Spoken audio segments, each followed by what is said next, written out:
Sure, I'm connected. Alright, hey guys. So today I wanted to make a quick video on a mid-range order block and breakup structure confirmation when you're in up structure slash bullish trend, when you're trading smart money slash Wyckoff methods. So as you can see right here, I am in bullish structure. This is gold here. Okay. So we have a high here, we have a low here, and previously we have a high and a low. So we have two higher highs and two lower highs. And then there's more structure up here previously. Up here in the future. So, but for right now, we're going to talk about these right here where you see 50% order block. So when you're trading structure in smart money, the best time frames would be the 1 hour, the 15 minute and up. The 15 minute all the way to the 1 hour. So you're not going to be doing structure on the 4 hour unless you're doing long-term structure. But for short-term structure, for quicker trades, for more often trades, you're going to look at structure from anywhere from the 15 minute to the 1 hour or the 2 hour. But I like to stay between the 15 minute to the 1 hour. So you can write down what I just said. That's how I do it. So I'm on right now 1 hour structure, and I just previously saw we have a 50% order block, mid order block, 50% of the range. Sorry, what is that? As well as a imbalance, a gap right here. Okay, and these are called what? What are they called? Points of interest, POIs. Points of interest. What the fuck is wrong with my keyboard? Sorry. Points of interest. So there's two types of points of interest when we're trading smart money slash Wyckoff. You can either choose when you're beginning, before you learn schematics, you're going to look at trading, number one, you can write this down, order blocks, and number two, imbalances slash gaps. So this is what you want to focus on when you first start out learning Wyckoff smart money. When you're learning your structure, market structure, volume, liquidity, blah blah blah. Before you get into schematics like accumulation, distribution, redistribution, reaccumulation, you want to focus on mastering order blocks and imbalances and understanding which order blocks and imbalances to take. Okay?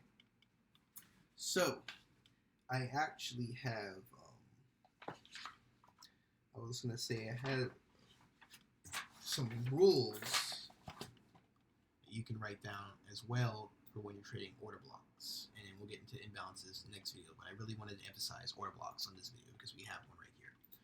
So here are some rules for trading order blocks. So you want to look for order blocks with large candles, as you can see here in the red circle. Large candles, order blocks. You want to look for order blocks with a minimal wick.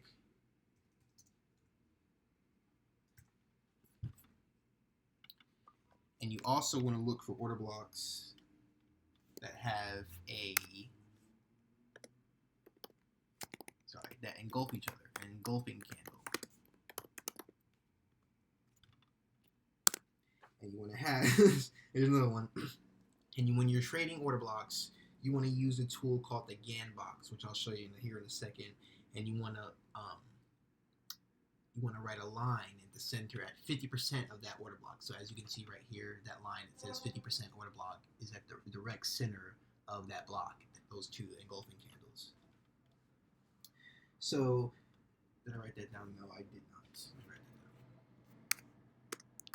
down. 50%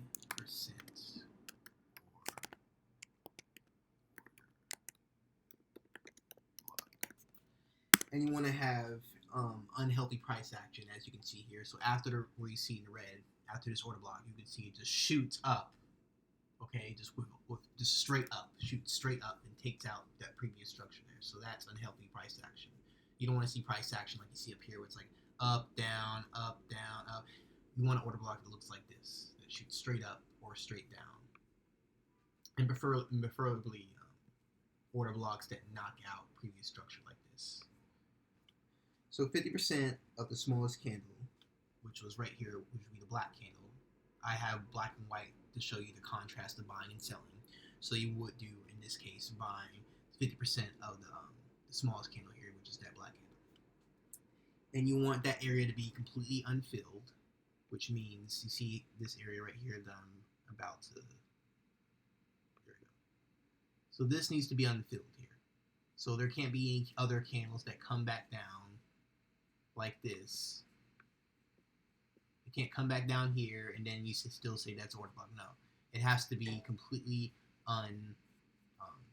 So it would be different if it looks like this. If it comes down, doesn't go in that gray box area, it just hovers and then goes up, because then we can look for trades and entries once it comes back down to this order block and we enter at the 50%.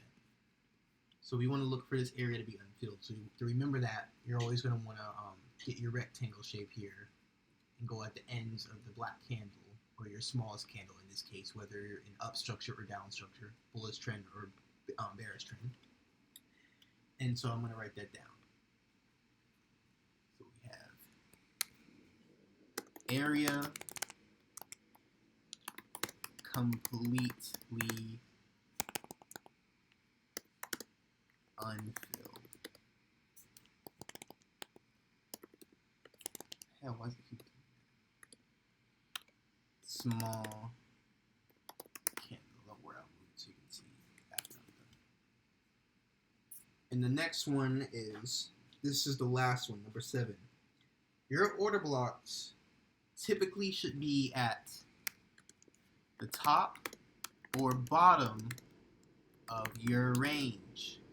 Now what that means is, so if you're in up structure, here's a different case and I'll explain why. So when you're in up structure, typically you're going to see the order blocks below the 50% range here, below the 50%. And the reason why I'm taking a trade off of this order block is because schematics happen at 50%. Specifically, the reaccumulation schematic usually happens at 50% of the trading range of price, 50% equilibrium. So you're going to look for order blocks. This happens sometimes, typically at the bottom or top. So in up structure, you're going to look for order block at the bottom of the range, and sometimes the mid like this, only if it's big like that. And then when you're in down structure, when you're in a bearish trend, you're going to look for order blocks like this, reversed at the top, the sell front, because that's the premium area that you want to sell. You don't want to sell at discount prices at the bottom of the range when you're selling. It makes no sense when you're in bear market. And what that looks like is this. So if you're going like this, selling, you're in the bear trend, right? You don't want to wait. You don't want to continue selling when it's right there. What you want to do is, can I move this up? You want to wait for price to come up 50% of the range, which is here. Price to come up and look for trades here or trades here. So anywhere up in this area, which is premium, P for premium, and in D for discount. So when you're selling and when you're in structure like this, you don't want to take trades at the bottom when you're selling. You want to sell trades at the top premium part of the trade range, okay? And when you're buying, you want to take trades look for trades at the bottom. So when it goes like this, when you're buying, or you can write the structure like that, however you want. You want to take trades. This is the 50% of this structure right here. You want to wait for price to come back down to the discount area where prices are cheaper, because that makes sense. Because when you buy something, you want it to be you want it to be cheaper, and the asset to be less expensive. So you're buying here, and then price will appreciate and go up. So let's get rid of all that stupid shit, because I don't want all this on my screen. And let's, oh wait, that is the last one. Okay, so those are the rules for order blocks. And also, I'm going to add one last rule. You want your order block to break structure. Write that down. You need a... Why does it keep fucking doing that? I don't understand. Excuse my language. You need a BOP a break of structure. Break of structure. I'm too lazy to oh, it's already capitalized. So screenshot this, write this shit down, whatever you need to do, write all of it. Screenshot all of it. Write all of it down. Take all of it, all the notes. So don't ask me in the comments later. All right, and then just So these are the rules you need to keep in mind when you're trading order blocks. They can be mid-range when you're in up structure like this. You can when you're taking buy trades, they can be mid-range like this if it's large, or you want to look for ones at the bottom, the discount area of the structure here.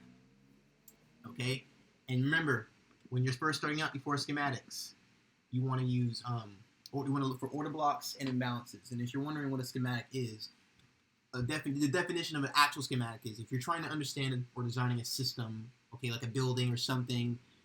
Schematic diagrams are used to describe a high-level functioning or nature of a system or a process, of a system or a process.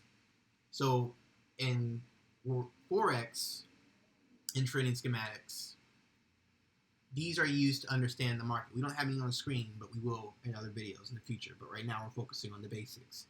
But schematics are basically used to understand the high-level functioning of the market that people aren't aware of, because people trust technical analysis and they don't really include the fundamentals and what smart money and the people that control the markets actually do, which is why they're scared of taking trades like this. You see how it's going straight up? Most retail traders tend to flee away from charts that look like that whenever they see that, or get scared, or sometimes they'll FOMO into the top, and you know how that all goes. But yeah, we'll talk about all of this in another video. If you're interested in crypto and all that stuff too, click the link in the description. I have a group. There's also an ebook for crypto taxes. Also, if you want a quick passive income that's really simple that you can just download and it can just run in the back for you, click the link. There is a link for a passive income stream in the description. But yeah, that's all I wanted to say. We'll talk about everything else in another video. This was just a quick video, and I'll see you guys later. Peace.